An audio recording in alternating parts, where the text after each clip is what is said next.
Bismillahirrahmanirrahim. Assalamualaikum warahmatullahi wabarakatuh. Alhamdulillah, hamdan katsiran thayyiban mubarakan fih, kama yuhibbu rabbuna wa yarda. Asyhadu an la ilaha illallah wahdahu la syarikalah, wa asyhadu anna Muhammadan abduhu wa rasuluh. Allahumma fassalli wa sallim wa barik ala Muhammad wa ala alihi wa ashabihi wa man tabi'ahu bi ihsanin ila yaumiddin. Ya ayyuhalladzina amanu taqullaha haqqa tuqatih wa la tamutunna illa wa antum muslimun. Allahumma anfa'na bima 'allamtana wa 'allimna ma yanfa'una wa zidna ilma. Amma ba'd. Saudara-saudariku yang dirahmati Allah Subhanahu wa taala.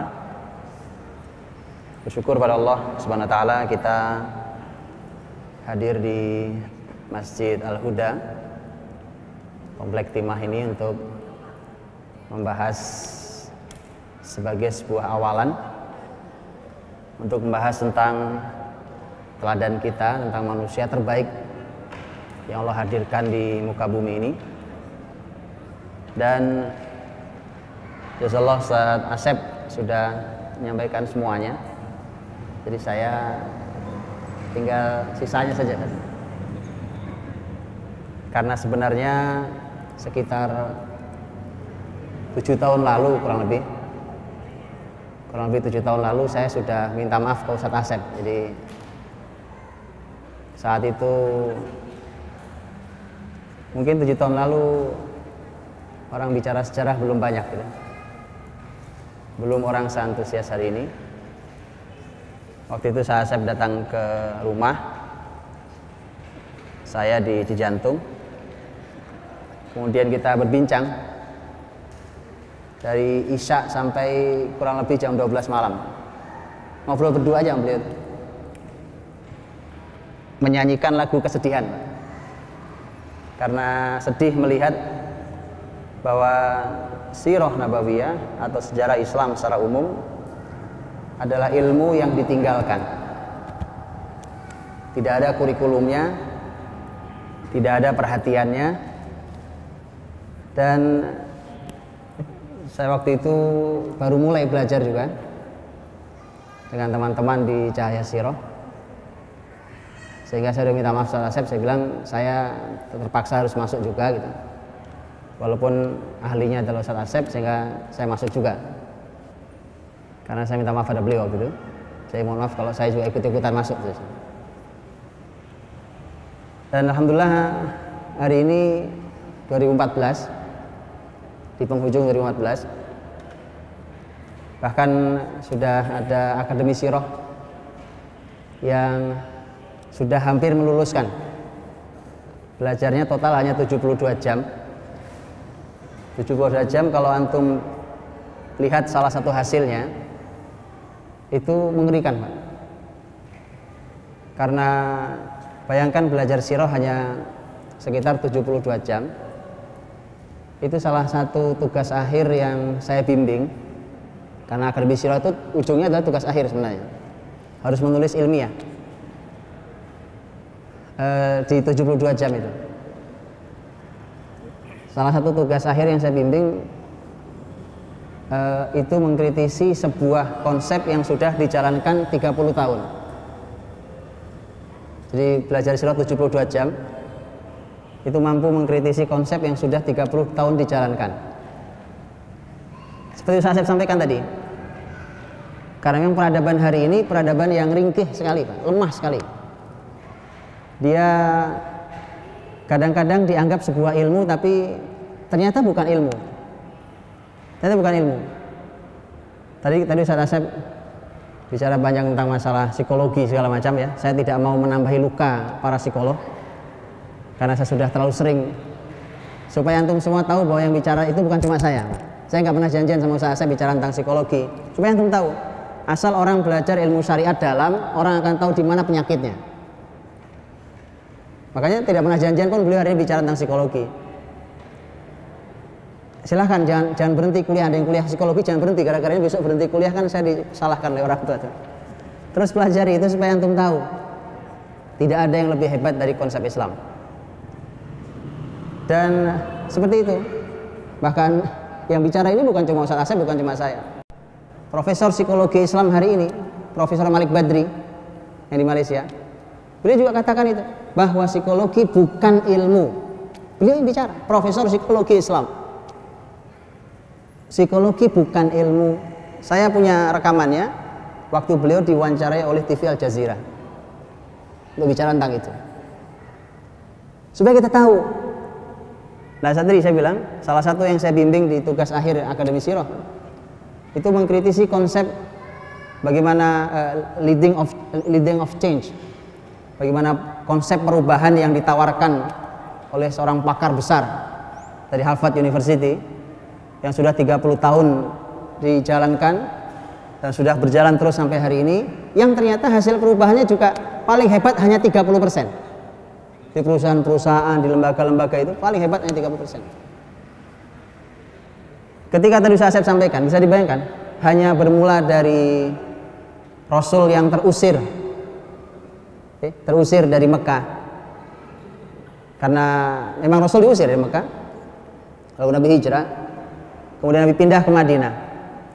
Itu kan sebenarnya walaupun pondasinya sudah di Mekah 13 tahun, tapi pondasi Madinah itu ketika disitulah diawali segala dakwah dengan sangat leluasa, itu hanya 10 tahun. 10 tahun dengan modal Mekah ditambah Madinah sama dengan 1 jazirah Arab. Tunjukkan itu berapa persen itu. Dan tunjukkan di mana ada orang punya kemampuan mengubah sebesar itu, kecuali Rasulullah SAW. Tadi Pak, yang paling hebat, ini salah satu konsep hebat, John Kotter itu paling hebat dari konsep perubahan hari ini, bahkan dia dari Harvard University sana. Dan itu termasuk yang hari ini banyak dirujuk untuk konsep perubahan. Antum belajar Sirah Nabawiyah 72 jam saja, antum sudah tahu Pak, di mana bobroknya konsep yang hari ini digadang-gadang sebagai konsep besar. Bagaimana kalau belajarnya kita lanjutkan, ya? Oh iya, karena betul, subhanallah, ini Islam. Dengan itu kita mudah sekali bisa melihat bahwa di mana masalahnya dan seperti apa solusinya. Saya tidak membahas panjang lebar tentang masalah yang tadi saya sampaikan Ustaz Asep, itu sudah sangat banyak dan cukup. Saya cuma menambahi sedikit tentang bagaimana sirah itu dibaca agar ia bisa bekerja pada kehidupan kita hari ini. Karena sirah ya sirah, sejarah ya sejarah, yang seringkali dianggap sebagai peristiwa masa lalu yang kemudian berhenti di masa lalu dan dia menjadi sebuah kenangan. Kenangan yang indah atau kenangan yang pahit yang kita bicarakan. Dan kemudian tidak berarti apa-apa, tidak bekerja apa-apa dalam kehidupan kita hari ini. Sebelum saya masuki poin per poin, saya punya kenangan yang sangat buruk dengan kurikulum SKI. Dulu saya sempat sekolah di Sanawiyah Negeri, Madrasah Sanawiyah Negeri di Jawa Timur. Itu ada kurikulum namanya SKI. Menurut saya, itu nama kurikulumnya aja sudah salah, apalagi isinya. Sejarah Kebudayaan Islam. Menurut saya, wallahu alam, itu nama kurikulumnya aja sudah salah. Karena kalau namanya budaya, antum tahu budaya, dia bukan syariat, Pak.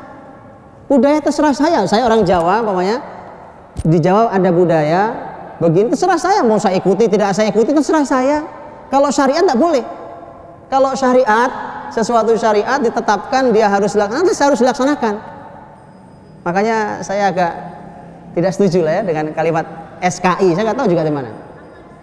Hasil dari belajar SKI 3 tahun itu yang melekat kuat di kepala saya, sayangnya yang negatif. Nggak tahu apa karena kepala saya yang negatif atau yang salah kurikulumnya, saya tidak tahu juga.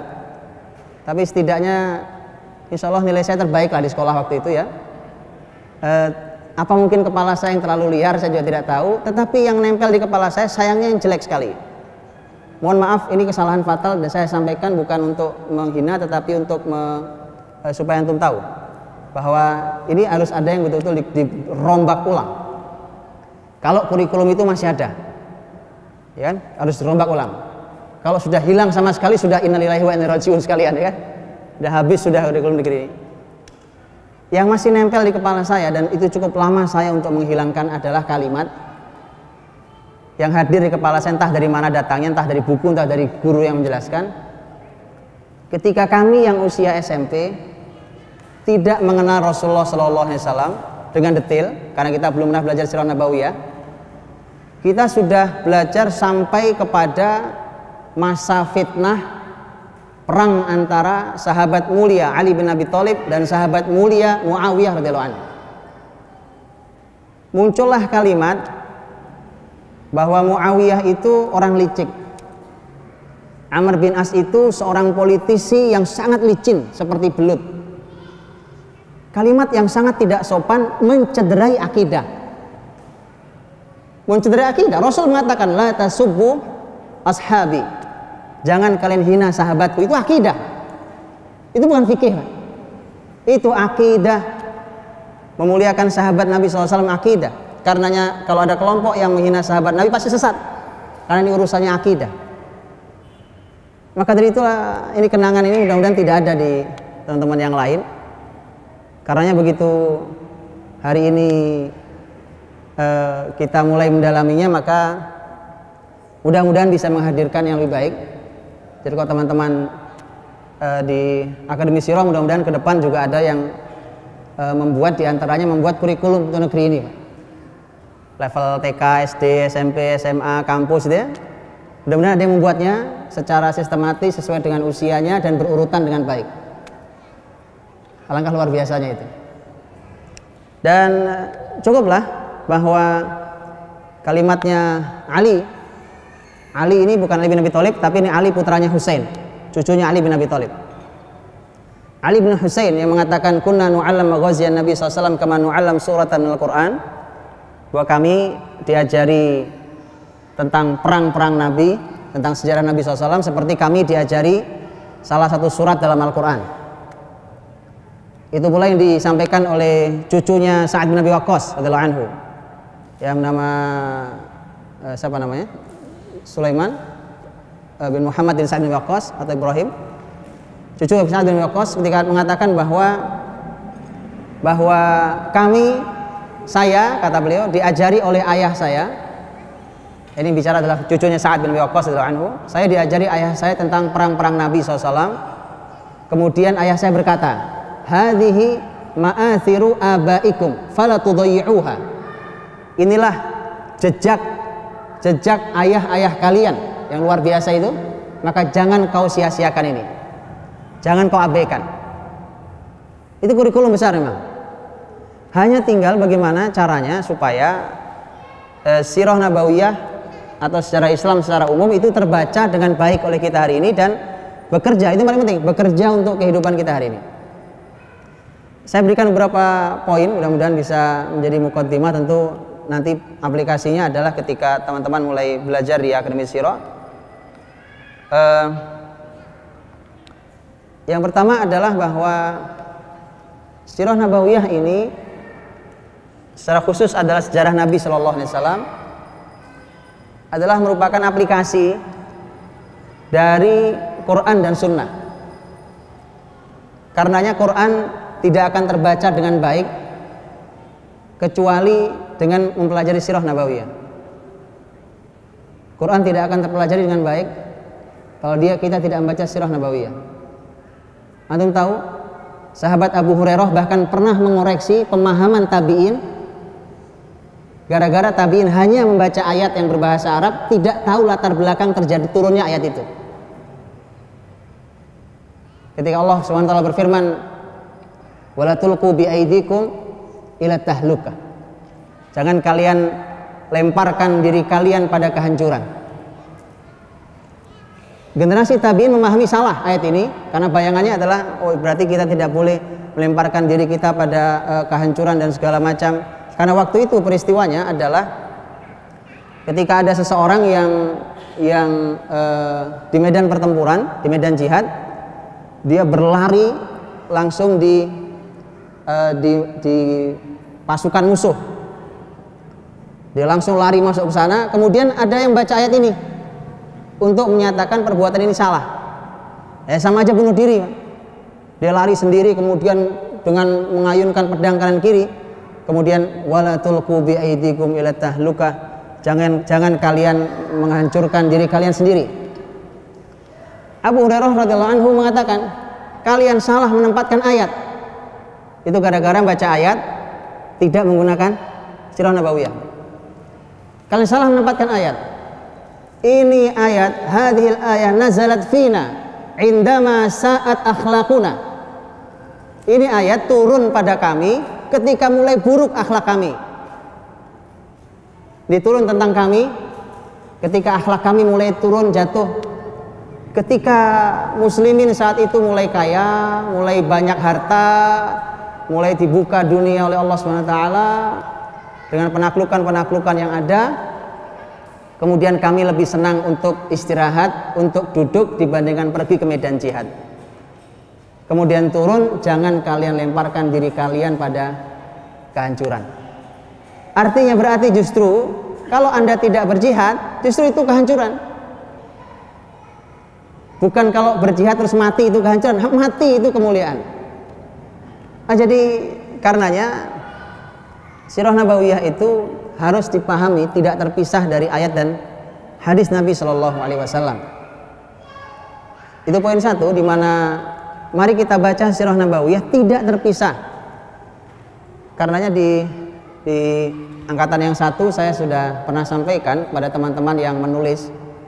Salah satunya adalah, dan ini menurut saya adalah wilayah kosong sirah nabawiyah hari ini, sampai hari ini, yang masih harus ditulis oleh kita semua, yaitu sirah nabawiyah berdasarkan Al-Quranul Karim. Jadi bagaimana sirah disampaikan dalam Quran? Karena begini, nanti dalam bahasan Al-Quran sebagai literatur, bahwa Al-Quranul Karim karena dia mukjizat secara lafadznya pun mukjizat, maknanya juga mukjizat. Banyak sekali ilmu tersimpan di lafadznya, di susunan katanya, di huruf, di maju mundurkannya kata, di susunan, pada kata pilihannya, karena mukjizat. Jadi sangat detail, dan sehingga ketika ada ayat gitu Pak, ada satu ayat yang disampaikan gitu, itu kalau dilihat terjemahan ya memang dangkal jadinya. Tapi kalau didalami dengan cara seperti itu, kita akan bisa menulis sirah nabawiyah dengan luar biasa. Lihatlah ketika umpamanya bagaimana Al-Quran mampu meringkas gambaran peristiwa kekhawatiran yang luar biasa dan ketakutan yang luar biasa muslimin di perang Ahzab atau perang Khandaq, yang keadaannya sangat sulit, di mana saat itu sangat dingin, kemudian kelaparan muslimin, tidak ada makanan yang cukup, harus menggali, berlelah ria karena harus menggali Khandaq, parit yang panjangnya 5.000 dhira', lebarnya bisa 10 dhira'. Kemudian musuh datang dengan jumlah yang jauh lebih besar,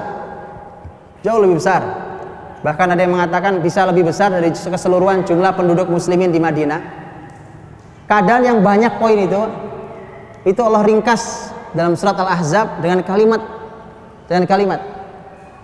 di mana kalimatnya adalah idz zaghatil absar wa balaghatil qulubul hanajir wa tadhunnuna billahi dhununa. Idz zaghatil absar, ketika mata itu tidak tetap di tempatnya, jadi mata itu bolak-balik gitu. Ketika wabalaghatil qulubul hanajir, ketika jantung ini naik mendesak sampai ke tenggorokan. Jantung mendesak ke tenggorokan, tahu rasanya? Tidak bisa nafas. Wa tadhunnuna billahi dhununa, ini hasil terburuknya. Kalian berprasangka yang buruk kepada Allah Subhanahu wa taala. Tiga kata yang disampaikan oleh ayat menggambarkan keseluruhan keadaan Ahzab. Itu mukjizat dalam Quran. Dan itu menurut saya termasuk wilayah yang masih sangat jarang ditulis. Andai dia ditulis di per tema dengan sangat detail, sangat luar biasa.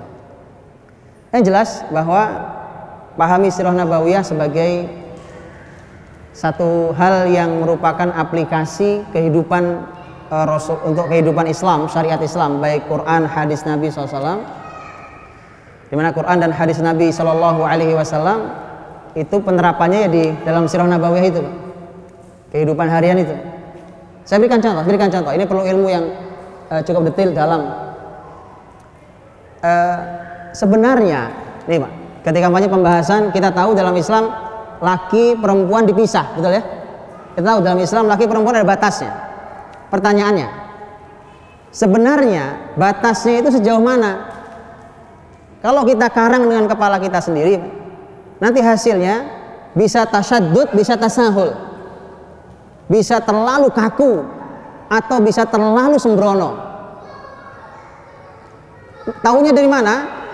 Bahwa penerapan yang benar, lihat kehidupan Rasulullah SAW, bagaimana Nabi berinteraksi dengan para sahabat wanita, bagaimana sahabat yang lain berinteraksi dengan sahabat wanita yang lain, bagaimana interaksi di masyarakat.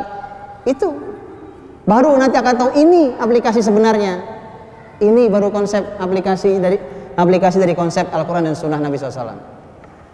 Contoh, sebuah contoh. Jadi dia harus dipahami bahwa sirah nabawiyah sebagai terapan dari konsep Al-Quran dan Sunnah Nabi SAW. Baik, yang kedua adalah bahwa untuk bisa sirah nabawiyah bekerja dalam kehidupan kita, maka hilangkan kalimat, karena ini sering menjadi ganjalan untuk kita hari ini. Hilangkan kalimat yang bunyinya adalah ini zaman berbeda. Selama kalimat itu masih ada di kita, atau kalimat yang satu lagi sama, itu kan zaman dahulu Pak. Hari ini 2014, abad 21, teknologi sangat canggih, zaman sangat berbeda. Kalau kalimat itu belum hilang, yakinlah bahwa sirah tidak mungkin bekerja Pak, dalam kehidupan kita. Karena setiap kita mau mengambil pelajaran dari sirah, akan selalu dikatakan itu zaman dahulu, ini zaman berbeda. Karenanya saya sering katakan, kalau belajar sirah di majelis umum yang baru belajar sirah, saya katakan selalu saya mulai dari kalimat ini. Karena nanti saya bicara 2 jam umpamanya, atau bahkan 4 jam bicara berturut-turut tentang sirah nabawiyah, percuma Pak. Begitu keluar, ujung-ujungnya bilang itu tadi yang disampaikan itu kan dulu, sekarang zaman berbeda.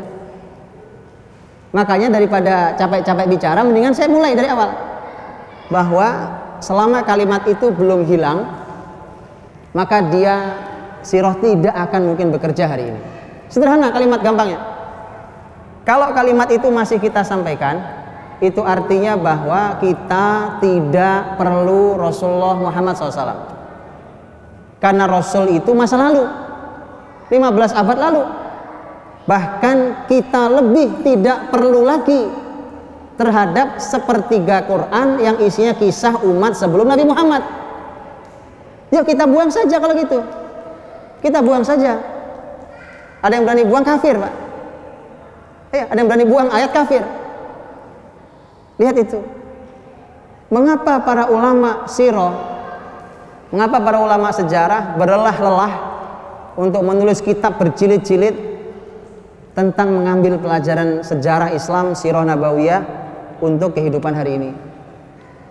Kalau masa lalu itu tidak penting. Karenanya sirah nabawiyah dia bukan sekedar sejarah masa lalu. Uang sejarah masa lalu saja disuruh diambil pelajaran. Apalagi kalau sejarah itu adalah sejarah Rasul, maka dia menjadi syariat.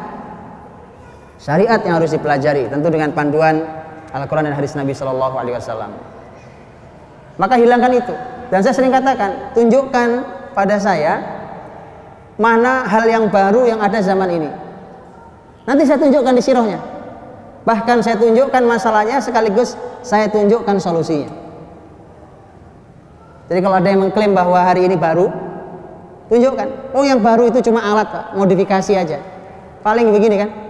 Ini zaman Rasul nggak ada, zaman Rasul, zaman mbah kita aja nggak ada. Ya, kita punya mobile handphone nih, nggak ada, tidak ada. Tapi ini hanya alat komunikasi, Pak. Toh ternyata alat komunikasi tambah canggih, tapi kita malah sering miskomunikasi kan malahan. Iya, Pak. Ya, ternyata juga tidak hebat-hebat amat ini membantu komunikasi kita. Oh, dulu malah orang tua dulu nggak pakai alat komunikasi, masya Allah, Pak ya. Kok bisa? Iya, komunikasi pakai hati katanya kan. Nyambung anak cucunya di seberang sana kan. Sekarang pakai bahkan komunikasi udah kelihatan wajahnya, Pak. Ya. Nanti marah-marahan gara-garanya yang satu merasa sudah SMS dan sudah sampai, sudah deliver, Pak, sudah sampai tuh. Kenapa kamu nggak balas-balas? Yang satu bilang, "Dah ada SMS masuk." Enggak, sudah sampai itu kan. Makanya teknologi kok terlalu dipercaya, Pak. Yang terlalu percaya sama teknologi, Pak. Errornya juga sering, betul kan? Lah wong kita kadang-kadang merasa ngirim sekali pencet, yang nyampe 10 kadang-kadang, Pak. SMS yang sama 10 SMS. Padahal saya bilang, saya cuma sekali kok ngirimnya. Iya. Ada yang sudah ngirim berkali-kali nggak nyampe-nyampe juga. Makanya tunjukkan babnya ini berarti hanya bab komunikasi. Nggak hebat-hebat amat juga ternyata gitu. Makanya saya termasuk orang yang tidak terlalu suka dengan kata modern. Oh, ini zaman modern, apa arti modern buat Anda? Apa kalau arti modern adalah gedung menjulang tinggi, Anda belum bisa membangun, sampai sekarang ilmuwan masih bingung kok bahas piramid. Sampai sekarang orang masih bingung, Pak. Konsep piramida yang bangun sebenarnya siapa itu ilmuwan masih beda pendapat. Arkeolog, para ahli bangunan semua masih beda pendapat. Bagaimana dia dibangun? Anda buka surat Al-Kahfi, ya kan? Bagaimana Dzulqarnain bangun bangunan yang begitu kokohnya. Oh, itu orang bangunan sekarang aja bingung bangunnya gimana itu. Zaman itu, zaman jauh sekali, zaman Nabiullah Musa kurang lebih. Karena itulah maka sekarang coba perhatikan, bagaimana saya waktu berjumpa dengan salah satu pakar sirah nabawiyah yang masih hidup hari ini, yaitu Syekh Munir Qutban, hafizahullah taala, yang punya banyak buku tentang, dan beliau fokus sekali di sirah nabawiyah. Beliau di Ummul Qura, Mekah. Waktu saya masih mahasiswa, mungkin sekitar tahun 2001, saya jumpa beliau sedang duduk di waktu itikaf di Mekah. Kemudian saya berbincang, saat itu beliau mengatakan, saya bertanya, apa buku terakhir yang sedang ditulis, Syekh? Beliau balik bertanya ke saya, buku apa saja yang sudah Anda baca dari buku saya? Bagus kan? Ya, saya sampaikan karena saya kebetulan sudah akrab dengan buku beliau. Begitu saya sampaikan, oh baik-baik. Ya, artinya saya mengikuti buku beliau, dan beliau mengatakan buku yang saya mau tulis adalah Al-Manhaj Al-I'lami fi Siratin Nabawiyah, tentang konsep media dalam sirah nabawiyah. Begitu kalimat judul itu disampaikan, kemudian saya cuma nanya, Syekh, media itu di sirah nabawiyah ngambilnya dari mana? Kebayang nggak tuh? Bayangan kita media kan ini kameranya Mas Mujib, ya kan? Ada TV di situ, ada media hari ini. Makanya saya bilang, tunjukkan yang baru. Saya tunjukkan di sirahnya. Kalau ada yang mengatakan ini zaman berbeda dengan zaman Rasul, lihat, Bang. Begitu ditulis, ternyata kita diberi oleh Ustaz Asep bukunya 800 halaman. Itu buku konsep media dalam sirah nabawiyah, 2 jilid, totalnya kurang lebih 800 halaman. Kebayang tuh yang ditulis apa? Itu. Jadi kalau ada yang mengatakan ini masa lalu, inilah musibahnya. Jadi hilangkan kalimat itu. Ini baru buka pintunya dulu bahwa nanti sirah akan bekerja dengan baik. Poin ketiga,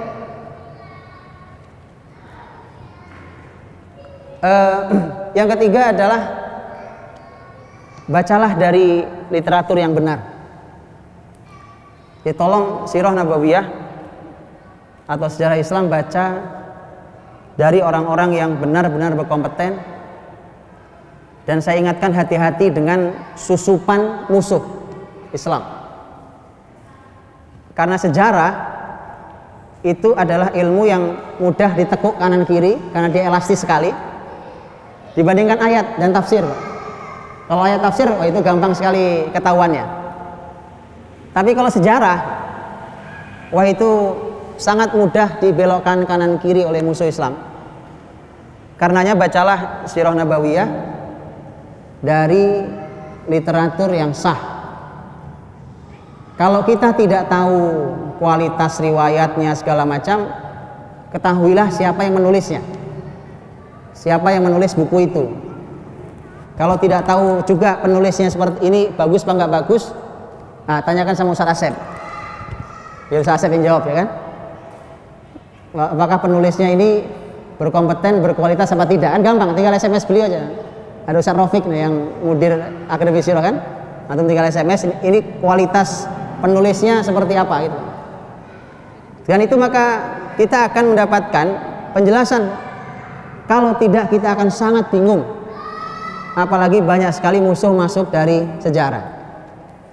Sebagai sebuah pengalaman, saya pernah mendengarkan ceramah seorang doktor sejarah Islam lulusan Amerika. Oke, lulusan Amerika. Doktor sejarah Islam lulusan Amerika. Tentu belajarnya banyak dari orientalis, pasti. Saya dengarkan beliau bicara kurang lebih mungkin 1 jam. Beliau memaparkan ringkasan dari Rasul sampai Khulafaur Rasyidin selesai. Antum tahu cara memaparkannya? Saya tunjukkan cara beliau memaparkan. Ya. Jadi sebenarnya pertarungan kepemimpinan dari Rasul ganti ke Abu Bakar, Abu Bakar ganti ke Umar, Umar ganti ke Utsman, Utsman ganti ke Ali. Itu sebenarnya murni pertarungan di dalam keluarga besar Quraisy.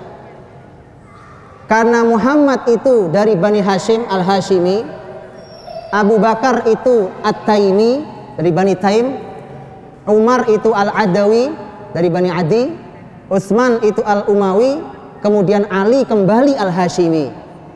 Maka Ali lah yang mengembalikan kembali kejayaan Al-Hashimi. Jadi ini sebenarnya murni sebuah pertarungan lama yang terjadi di internal suku Quraisy. Kebayang itu? Kebayang nggak antum? Dokter sejarah Islam menyampaikan begitu. Allah live, Pak. Di telinga saya live itu. Ya. Itu yang terjadi. Mengapa? Karena pasti literatur yang diambil, apalagi yang menjelaskan orang kafir pula, yang punya kepentingan. Orang kafir masa membanggakan Islam, Pak? Hitunglah Anda katakan itu orientalis yang objektif. Ya, seobjektif-objektifnya orientalis yang belum masuk Islam nggak sholat, Pak. Mana mungkin kan? Sekarang mohon maaf, saya pernah gini, mohon maaf. Kalau orientalisnya perempuan umpamanya pakai rok segini umpamanya, oke? Kemudian sampailah pembahasan pada pakaian dalam syariat Islam. Kira-kira bahasnya gimana tuh, Pak? Kebayang nggak tuh? Iya. Mau apa yang dibahas? Apa yang dibahas seperti itu? Karena itulah maka ini masalah literatur. Jadi belajarlah dari literatur yang memang sah. Tentu literatur terbaik ada di Quran, kemudian di hadis Nabi SAW, kemudian dalam buku-buku sejarah, dalam buku-buku sejarah Islam, dan sejarah punya karakter sendiri yang berbeda secara analisa sanadnya, tidak persis seperti hadis-hadis yang bicara tentang akidah, ibadah, halal haram.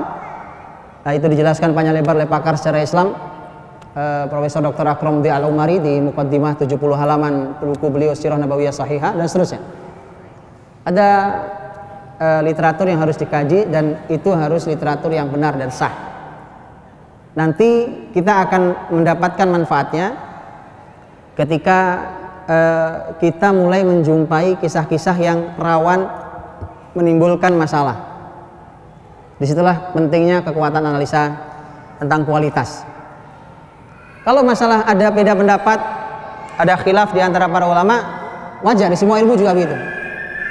Di semua ilmu juga terjadi seperti itu. Dan itu ada tarjihnya umpamanya, ada dicoba analisa ulang tentang mana sebenarnya yang kuat dan seterusnya. Baik. Kemudian yang keempat Sirah Nabawi itu agar dia bekerja kokoh, maka satukan serpihannya. Selama ini kita belajar Sirah Nabawiyah itu sepotong-sepotong. Dia persis seperti puzzle yang kita temu sepotong. Kita lihat puzzle ya. Itu kita nemu sepotong. Begitu sepotong itu nggak kegambar, Pak, seutuhnya gambar ini. Ini kelihatannya sih kaki nih kelihatannya kan. Kelihatannya kaki tapi kok atasnya apa ya? Nggak terbayang. Itu kalau disatukan jadinya apa? Selama ini kita tahu sepotong. Oh, Nabi pernah perang ya? Iya, perang Badar. Ada perang Uhud. Ada Fathu Makkah.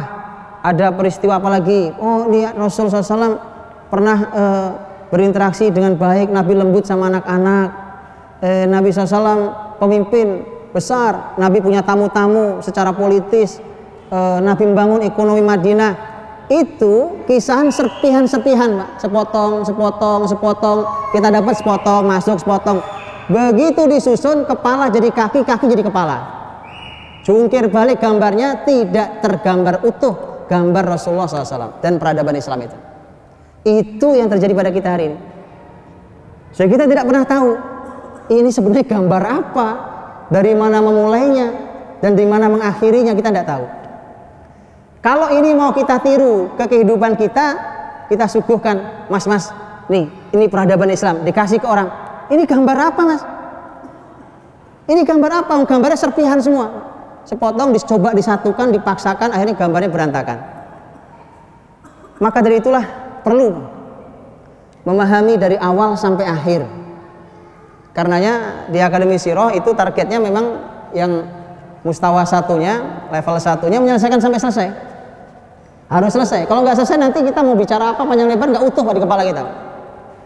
Bacanya harus selesai, belajarnya juga selesai kurikulumnya. Nah itu penting. Maka dari itulah kita rekomendasikan salah satunya adalah buku Rahiqul Makhtum yang cukup lengkap, cukup mudah dipahami dan hanya 1 jilid bukunya. Juga tidak terlalu banyak halamannya, paling hanya sekitar 400-an halaman, ya kan? Nah itu tinggal dibaca. Tinggal dibaca dan nanti kita akan dapat gambaran utuh, bukan serpihan lagi tentang Rasulullah SAW. Buku Rahiqul Makhtum, kalau di Akademi Sirah akan ada bukunya. Rahiqul Makhtum, Sofi Rahman Al-Mubarakfuri. Baik, yang berikutnya yang kelima adalah bacalah sebuah teks sejarah itu dengan konteksnya, dengan latarnya, dengan pemahaman karakternya. Pahamilah seperti itu.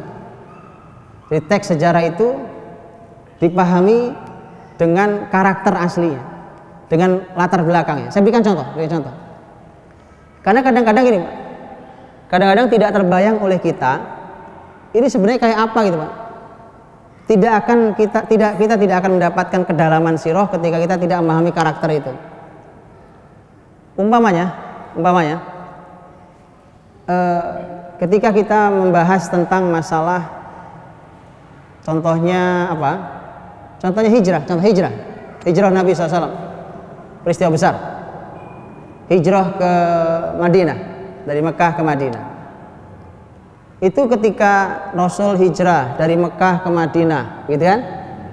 Kalau antum tahu persis tentang Madinah, tentang Mekah, jarak Mekah Madinah, bulan saat beliau hijrah, dan saat itu ulama menggambarkannya seperti apa keadaannya, sedang panaskah, sedang dinginkah, atau sedangkah cuacanya, dengan ancaman apa yang terjadi. Kalau antum membayangkan Rasul SAW bersembunyi di Gua Thur selama 3 hari, Long Thur aja nggak kebayang posisinya di mana. Kita tidak tahu karakter gunungnya setinggi apa, dia bukit kecil atau gunung. Kalau dipahami Sirah Nabawiyah dengan pemahaman detail sampai seperti itu, kita akan merasakan dahsyatnya luar biasa. Rasul dakwah ke Taif, jalan kaki sama putra angkatnya Zaid bin Harithah, gitu. Oh, kita juga nggak tahu, Pak. Taif itu bagaimana, Pak? Taif itu apa? Taif itu gunung, ya kan? Jaraknya kurang lebih 70 kilo. Jalan kaki. Mau nyobain? Ayo kita jalan kaki 70 kilo. Sini pulang sampai Cianjur. Tidak apa-apa, kita cobain.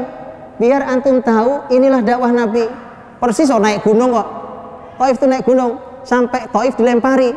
Sampai Cianjur kan kita makan apa namanya? Disuguhi teh malahan, bukan dilempari. Jadi kita tahu, Pak.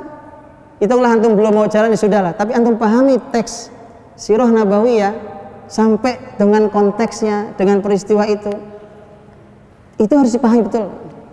Apalagi nanti biasanya yang suka masih udah bingung biasanya adalah ketika membahas tentang nasab. Bani ini, bani itu, bani ini, orang udah nggak kebayang lagi Pak, kan? Itu ada di mana, itu tempatnya apa, hubungannya apa, pertarungannya apa, dan seterusnya. Mengapa Abu Jahal begitu memusuhi Nabi sampai pada tingkat yang luar biasa itu? Abu Jahal sebenarnya sudah mengisyaratkan, dia sudah ngasih isyarat. Kami dari keluarga besar Bani Makhzum itu punya persaingan ketat dengan Bani Hashim. Sampai kami ini seperti dua kuda taruhan yang sedang bertarung. Jadi kadang menang ini, kadang menang itu. Tapi ketika Muhammad ngaku jadi nabi, ya sudah, kita kalah telak sudah. Masa kita ngaku juga jadi nabi? Kan saya ngaku nabi Bani Hashim, masa Bani Makhzum ngaku jadi nabi juga? Jadi memang ada kesukuan yang luar biasa, ada pertarungan Bani Makhzum, Bani Hashim dan seterusnya. Pertarungan yang sangat dahsyat yang terjadi. Itu tidak akan bisa antum pahami kalau antum tidak mempelajari tentang bani-bani yang ada di dalam suku Quraisy. Di mana sih sebenarnya posisi? Contohnya Abu Bakar As-Siddiq. Abu Bakar Bani Taim. Quraisy tapi Bani Taim. Dan Bani Taim menurut kalimat Abu Sufyan radhiyallahu anhu ketika Abu Bakar dilantik jadi khalifah, Abu Sufyan sempat menunjukkan posisi Bani Taim di masyarakat Quraisy. Kata Abu Sufyan, mengapa yang jadi khalifah orang yang paling rendah nasabnya di Quraisy? Berarti nasab Bani Taim, nasabnya Abu Bakar itu nasab paling rendah. Bagaimana nasab paling rendah di Quraisy itu dia naik di posisi paling tinggi. Kalau antum pahami dengan konteksnya itu nanti mudah Mbak, itu kita akan merasakan kedalaman yang luar biasa. Kalau antum ingin merasakan panasnya Madinah ya pergilah ke Madinah sana ya kan, atau minimal diceritain orang ya kan. Nanti ketika kita mempelajari perang Dzatur Riqa, Riqa itu artinya serpihan-serpihan yang daun, yang kain untuk melapis kaki saking panasnya. Supaya antum tahu gitu. Ini kan panas di sini sekarang, ini malah mendung di sini kan. Ya, antum akan paham betapa panasnya padang pasir Jazirah Arab. Kemudian mereka perang saat seperti itu. Bahkan kemudian diabadikan nanti dalam Quran, la tanfiru fil har. Kalian gak usah berangkat karena panas sekali. Maka jawaban Quran bahwa katakan Muhammad bahwa an-naru asyaddu harra, neraka lebih panas dari ini. Berangkat daripada masuk neraka, neraka lebih panas daripada ini. Jadi seterusnya. Jadi memang harus dipahami itu sampai pada konteks dibalik sebuah teks, latar dari sebuah teks itu dipahami. Nanti kalau bicara utusan, pokoknya datang utusan-utusan. Rasulullah SAW mengutus Abu Musa al-Asy'ari ke Yaman.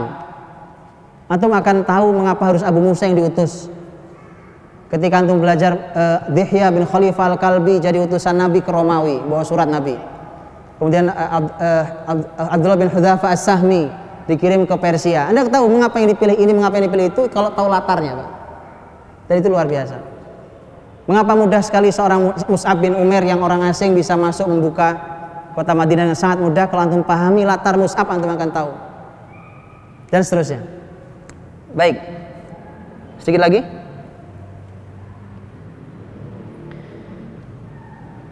Setelah itu semua maka kita harus mulai belajar dari para ulama tentang fikih sirah.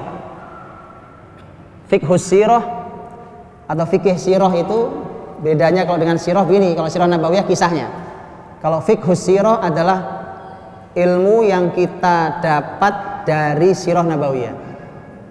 Semua ilmu, mau dia ilmu agama, ilmu politik, ilmu ekonomi, sosial, kemasyarakatan, militer, apa semua situ ada. Jadi belajar fiqhus sirah setelah sirah nabawiyah. Karena kadang-kadang gini, sirah yang sudah lama kita dengar kisahnya, itu kalau di tangan ulama sirah tiba-tiba bisa diambil hikmahnya dengan cara sangat ajaib.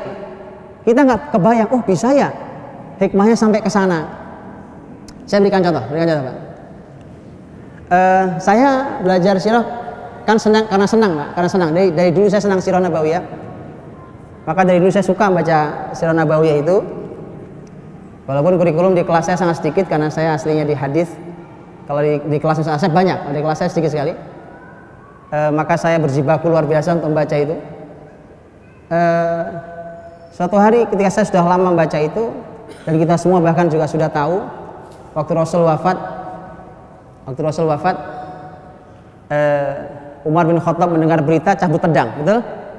Cabut pedang, kemudian marah ngancam, yang bilang Muhammad mati saya penggal palanya. Sampai ada yang bilang Nabi Muhammad wafat, saya penggal palanya. Ya? Nabi Muhammad tidak wafat. Nabi Muhammad hanya pergi 40 hari, seperti perginya Musa ke Gunung Tursina menerima wahyu. Oh, macam-macam kalimatnya. Pokoknya dia tidak terima, angkat pedang semua. Oh, Umar kalau sudah keluarin pedang, Pak, orang mendingan mundur, Pak. Mendingan pergi aja. Tidak ada yang bisa datang. Abu Bakar As-Siddiq radhiyallahu anhu. Abu Bakar dengan ketenangannya, dia masuk ke kamar Nabi SAW, melihat Umar lagi cabut pedang itu. Masuk, dibuka kain penutup jenazah jasad beliau yang mulia, diciumnya Rasulullah SAW. Kemudian Abu Bakar mengatakan, bi abi anta wa ummi tibta hayyan wa mayyita. Ya Rasulullah, engkau orang yang wangi aromanya saat kau hidup ataupun kau telah wafat seperti ini. Sudah selesai, ditutup lagi. Abu Bakar keluar ke masjid menemui Umar. Kemudian Abu Bakar cukup dengan mengatakan, man kana ya'budullah, man kana ya'budu Muhammadan fa inna Muhammadan qad mat, wa man kana ya'budullaha fa innallaha hayyun la yamut. Kata Abu Bakar di hadapan semua orang, Umar lagi nyambut pedang, Pak. Siapa yang menyembah Muhammad, Muhammad sudah meninggal. Saya sudah pastikan, saya barusan masuk. Yang menyembah Muhammad, Muhammad sudah meninggal. Yang menyembah Allah, Allah maha hidup dan tidak pernah mati. Dibacakanlah ayat oleh Abu Bakar, itu kisahnya kan? Jatuh pedangnya Umar. Jatuh pedang Umar, nangis Umar. Ya. Antum tahu, itu kisah kita lewati. Kisah yang sama di tangan ilmuwan beda-beda, itu pelajarannya beda-beda, Pak. Itu pentingnya kita belajar fiqh sirah. Saya berikan contoh. Kisah ini saya mendengarkan ceramahnya Dr. Thoriq As-Suwaidan, mengambil kisah ini karena beliau itu doktor manajemen petroleum.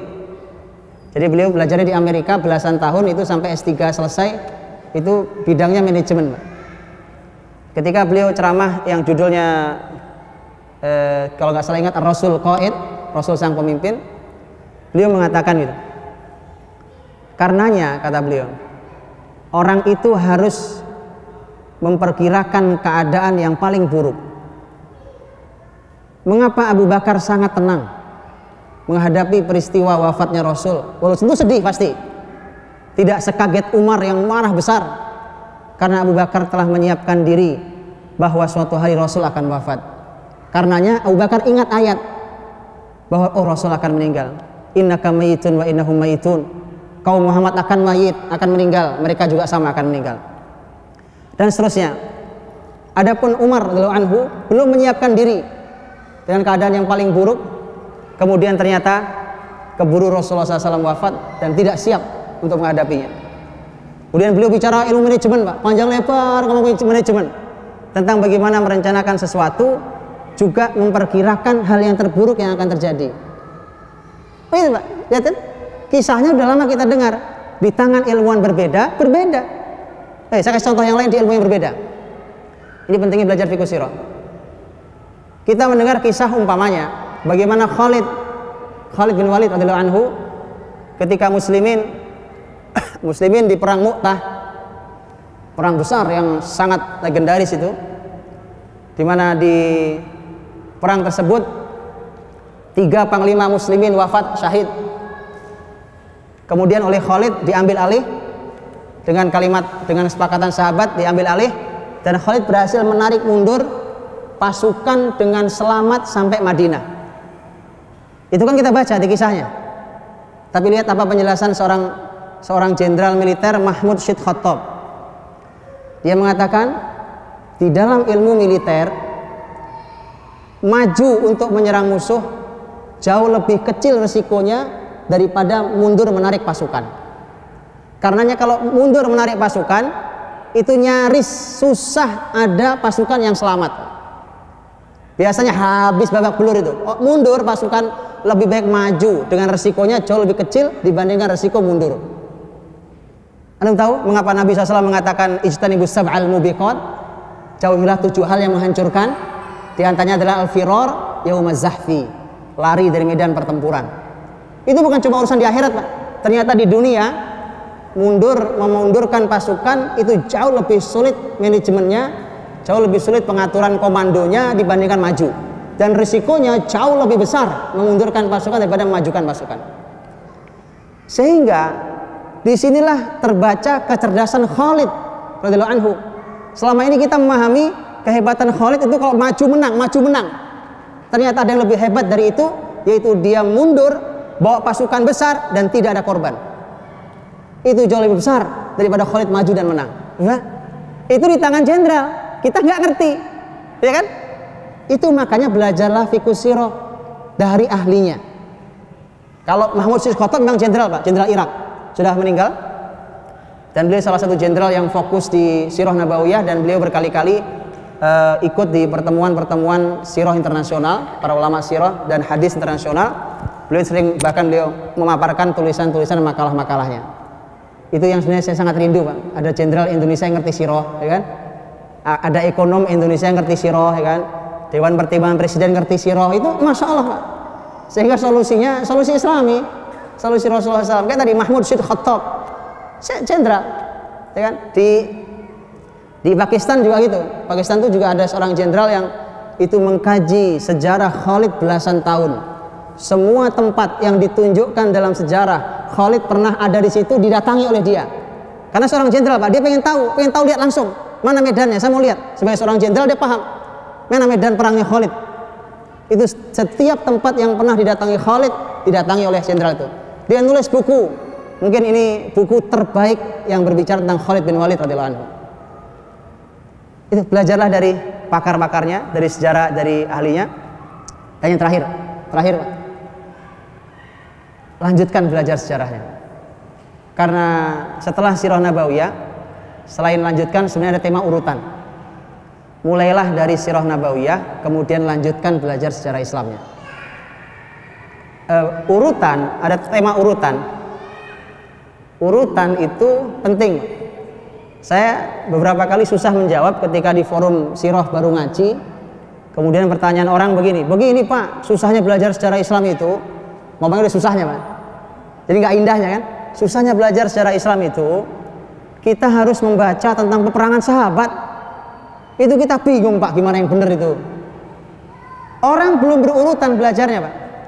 Tiba-tiba dia harus mendapatkan informasi tentang fitnah yang terjadi di antara sahabat Nabi SAW. Sudah gitu literaturnya masalah. Akhirnya terjadi kacau balau di pikirannya, dimanfaatkan masuk oleh musuh Islam. Nah, disitulah maka urutan itu penting, Pak. Kalau kita baca sirah nabawiyah Rasulullah SAW, Rasul mengatakan 30 tahun setelah beliau kan namanya khilafah ala minhajin nubuwah, ya. Ini adalah pengganti Rasul yang tetap menegakkan konsep aturan kenabian. Abu Bakar, Umar, Utsman, Ali radhiyallahu anhum ajmain, dilengkapi dengan Hasan, putra Ali bin Abi Thalib. Itu persis 30 tahun lamanya. 4 orang ini plus Hasan 1, Abu Bakar, Umar, Utsman, Ali, masing-masing punya kelebihan, masing-masing punya kekurangan. Tidak sesempurna Nabi SAW, yang satu orang sempurna untuk semua. Tidak seperti itu.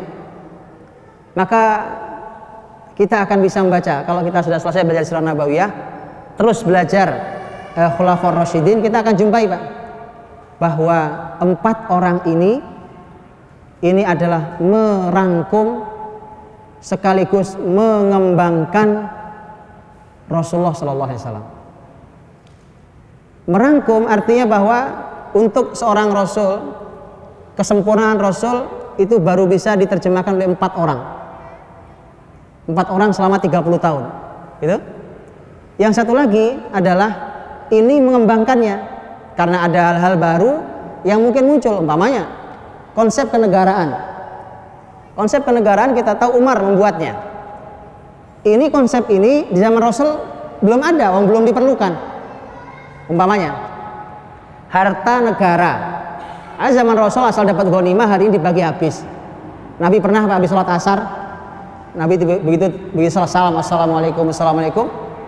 Nabi biasanya ada zikir, ya, ada wirid. Nabi lompat langsung masuk kamar, pulang ke rumahnya. Sahabat heran, kenapa Nabi tiba-tiba pergi? Ternyata kemudian Nabi menjelaskan, iya saya lupa ada tiber itu emas yang belum terlalu jadi, biji emas. Itu hak orang yang belum saya sampaikan, ada di rumah. Nabi segera mengambilnya. Zaman Rasul gitu, uang nggak banyak, datang ghanimah bagi habis gitu. Ghanimah bagi, kalau belum datang siang sore habis, gitu. Tapi zaman Umar tidak lagi. Zaman Umar harta melimpah datangnya, nggak bisa dihabiskan sekarang. Anda mau menghabiskan pun nggak bisa habis. Maka Umar harus berpikir tentang manajemen keuangan negara. Maka hadirlah Umar radhiyallahu anhu. Itu disebut dengan mengembangkan, tapi tetap ala manhajin nubuwah. Tetap dengan menggunakan konsep kenabian. Nah, terjemahannya adalah Khulafaur Rasyidin. Ali bin Abi Thalib contohnya.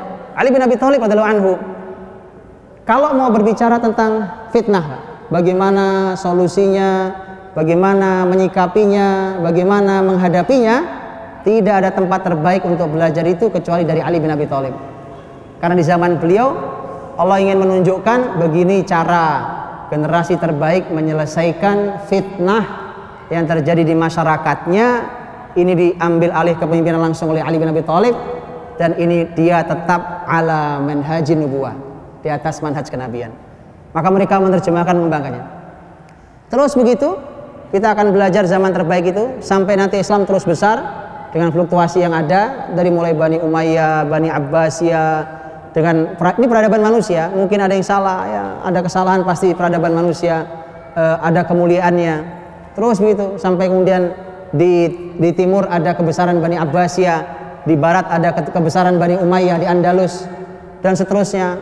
Terus begitu sampai kita harus mulai punya tugas besar, Pak, untuk mendudukkan kembali bagaimana Islam masuk negeri ini, bagaimana Islam dulu didakwahkan di negeri ini, Pak. Makanya harus ada divisi khusus Nusantara. Penting. Karena kemudian siapa yang sampai sekarang kita nggak jelas kok. Ditanya kapan Islam masuk Indonesia? Oh, abad 13, abad 10, abad 7. Yang benar yang mana? Nggak tahu. Tapi yang masuk di kurikulum Indonesia masih abad 13. Yang ditulis oleh Snook Horgrone dari atas kapal geladak VOC. Kan? Abad 13 masuk Islam dan seterusnya. Dan seterusnya. Begitu masuk bicara tentang Wali Songo, nggak jauh dari klinik kemusyrikan. Kasihan, Pak, kasihan Wali Songo, para ulama-ulama besar yang mempertahankan luar biasa. Antum tahu wayang kulit? Itu sejarah wayang kulit itu, saya ini penggemar wayang jadi saya tahu ya. Ini namanya sirah wayang ya. Wayang kulit itu kalau menurut sejarahnya itu diubah dari tadinya adalah patung. Makanya antum kalau lihat wayang itu cuma satu dimensi gitu, ya kan? Dan itu itu manusia juga bukan, tangannya lebih panjang dari badannya. Nah, kalau kita berdiri kan tangan kita cuma segini, Pak. Dia tangan lebih panjang dari badannya. Ntar hidungnya nggak entah kemana, ntar hidung kemana. Itu sengaja diubah. Yang tadinya wayangnya adalah wayang patung, kayak wayang golek di Sunda. Itu wayang golek seperti itu diubah oleh Sunan Kalijogo karena kemudian beliau mengatakan bahwa patung dalam Islam tidak boleh. Ini begitu sejarahnya kurang lebih, gitu ya. Antum mau cerita wayang lagi? Enggak usah ya. Gitu. Jadi maksud saya adalah lihat kasihan para ulama, subhanallah. Para ulama kemudian mereka berdoa luar biasa. Saya ke pedalaman Kalimantan, tempatnya Ustaz Rizal, Gus Bur ya. Hari ini teman-teman datang dari mana-mana, Pak. Ada yang dari Malaysia, saudara kita Mas Al datang juga.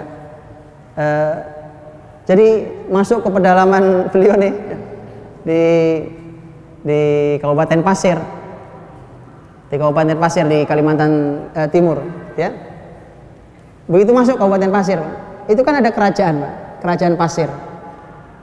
Dan saya ke sana, kerajaan Pasir. Begitu kita masuk kita tahu, itu makam masih bertuliskan bahasa Arab, kerajaannya pun kerajaan Islam bahasa Arab. Kemudian saya tanya teman-teman, ini dari mana masuknya? Ini dari mana masuknya ke daerah seperti ini? Dia katakan bahwa ini masuknya adalah dari salah satu keluarga besar kerajaan Islam Demak yang masuk ke pasir kemudian menikah dengan putri pasir, gitu. Kan itu PR besar, Pak. Karena orang yang tahu sejarahnya akan mudah membangkitkan dirinya. Bangsa yang tahu sejarahnya akan mudah sekali bangkit kebesarannya. Karenanya kalau antum lihat hari ini, kenapa Turki mudah sekali bangkit? Karena terakhir kekhilafan di tangan mereka, Pak. Jadi mudah sekali bangkitnya. Baru kemarin 1924 ya kan? Baru kemarin. Jadi mereka mudah sekali kembalinya. Nah, kita ini makanya perlu PR ya. Perlu PR untuk kembalikan. Tapi kembalikannya jangan norak juga, Pak. Jangan norak juga ya. Nanti Borobudur dianggap sebagai apa tuh? Iya, pakai ilmu maksud saya. Pakai ilmu, jangan dikotak-katik. Pakai ilmu, ada ilmunya. Baca betul. Itu kelanjutan terus begitu. Belajarlah kebesaran Islam dan seterusnya, dan para ulama menulis buku sejarah sangat banyak, jadi harus dilanjutkan dari mulai belajar sirah nabawi sampai sejarah Islam, dan di sanalah kita akan belajar sangat banyak. Saya itu Allahumma shawab, mudah-mudahan yang bisa kita ambil hikmahnya. Assalamualaikum warahmatullahi wabarakatuh.